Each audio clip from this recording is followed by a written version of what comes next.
So what happens if you do discover fraudulent activity with your credit or debit cards after being perhaps one of the 40 million shoppers at Target whose accounts were compromised? John Ulzheimer is a credit expert with creditsesame.com. Okay, so we know that you need to check your statement. Anyone who, knows that they were among the 40 million, they're nervous now. They're checking their statement.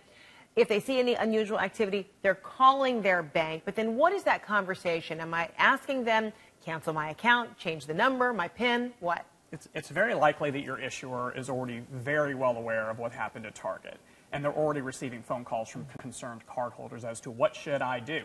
If you believe that you have been exposed, meaning you used your card at Target between November 27th through December 15th, that exposure window, I would suggest calling your credit card issuer now and letting them know, look, can you reissue me a new card?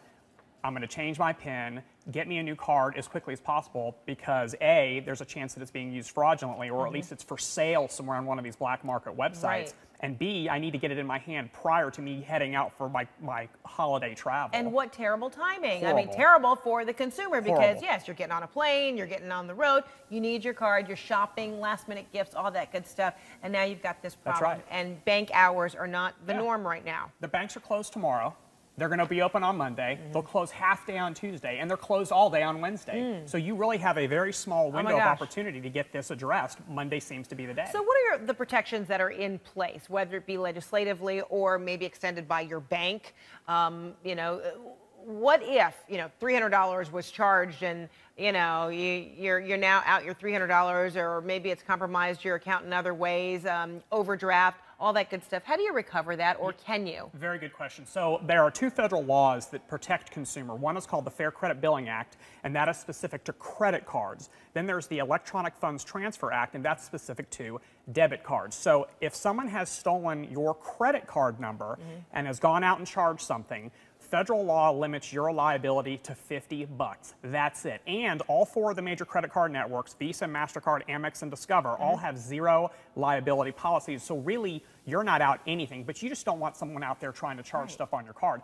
The story is not as good when it comes to debit cards. Your cap of liability, $500. The major difference between... So it's on you, the consumer, it is the card absolutely holder. on you. $500. And think about this. A debit card, whose money is that? That's your money coming out of your away. checking account, and you're expecting it to be there to cover other transactions. Right. A credit card is the bank's money, so the sense of urgency is on their shoulders, where the debit card sense of urgency is on your shoulders. Oh my gosh. Okay, so now what about calling your credit agency, putting an alert on your account so that that information that may have been compromised, stolen, isn't used toward opening up another account somewhere, etc.? Yeah, so Target had just announced recently that they are going to be paying for credit monitoring for victims of identity theft.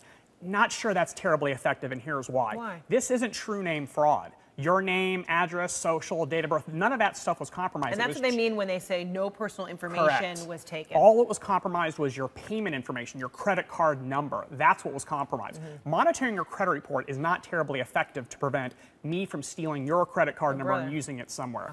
Credit monitoring is effective if I steal your identity and apply for new credit in your name. So while it's very prudent that we're all very engaged with our credit reports, that's not really going to solve the problem. We should not depend on that as being essentially, the shield against identity theft. So if this is happening now, then the warning is it could potentially happen again involving another giant retailer.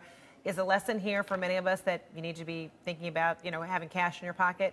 The lesson is, and people are not going to like this advice. The lesson here is that your credit card is infinitely safer than your debit card. But people love their debit cards because they don't want to pay the interest. Because of the budgetary controls and the lack of interest. But when it comes to safety and fraud prevention, especially legislatively, the credit card is the king. Great advice, John Ulzheimer. Thanks so much. Good to see you. Appreciate it. Happy Likewise. holidays. Same to you. Yes.